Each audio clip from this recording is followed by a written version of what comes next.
जय श्री राम सभी साथियों को। तो आइए शुरू करते हैं रामचरितमानस बालकांड दोहा नंबर 3। यहाँ तुलसीदास जी तीर्थराज के स्नान का और सत्संग की महिमा का वर्णन करते हैं।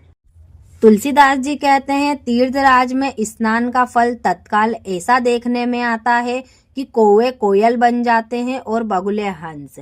यह कोई आश्चर्य की बात नहीं, क्योंकि गंगा जी का प्रताप ही ऐसा है। वे पापी से पापी जीव जो भी गंगा मैया में स्नान करता है, वे तुरंत उसके पापों को नष्ट कर देती है। इसका मतलब ये नहीं कि कोई बार बार पाप करे और जाकर के गंगा स्नान कर ले तो उसके पाप धुल जाए। जो प्रायश्चित करके गंगा मैया में स्नान करता है तो गंगा मैया तुरंत उसके पापों को नष्ट कर देती है। तुलसीदास जी सत्संग की महिमा का वर्णन करते हुए कहते हैं कि वाल्मीकि जी, नारद जी और अगस्त जी ने अपने अपने मुखों से अपनी होनी यानी कि जीवन का वृत्तांत सुनाया है।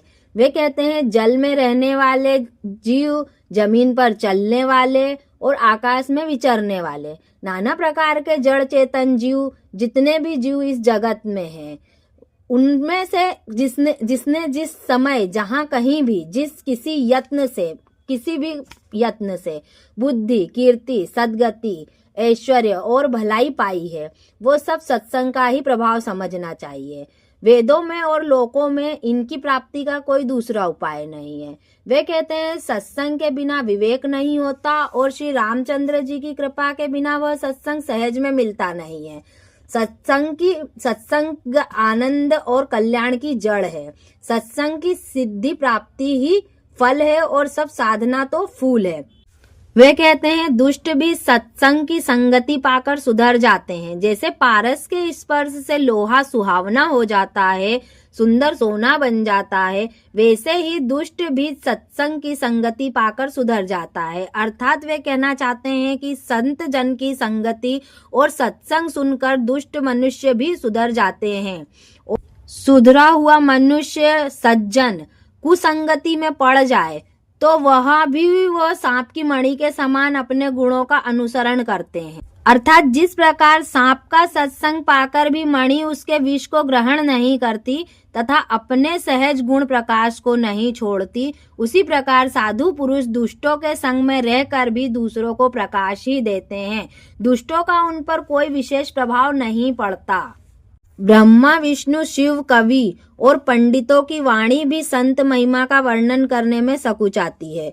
वह किस प्रकार नहीं कही जाती। जैसे सब्जी बेचने वालों से मणियों के गुण समूह नहीं कहे जा सकते।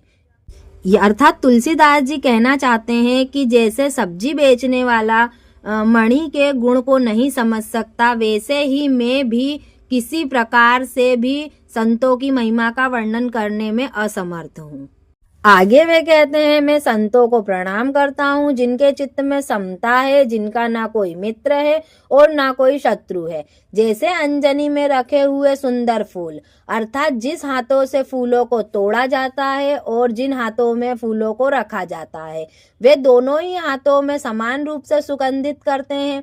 वैसे ही संत शत्रु और मित्र दोनों का ही समान रूप से कल्याण करते हैं। संत सरल हृदय और जगत के हितकारी होते हैं। उनके ऐसे स्वभाव और स्नेह को जानकर मैं विनय करता हूँ कि मेरे इस बाल विनय को सुनकर कृपा करके मुझे श्री रामचंद्र जी के चरणों में प्रीति दे, मेरा राम जी के चरणों में प्रेम हो। जय श्री राम सभी भक्तों को। आज की कथा को यहीं विराम करते हैं, तो सब मिलकर बोलो राम लक्ष्मण जान की जय, बोलो हनुमान की जय। श्री राम।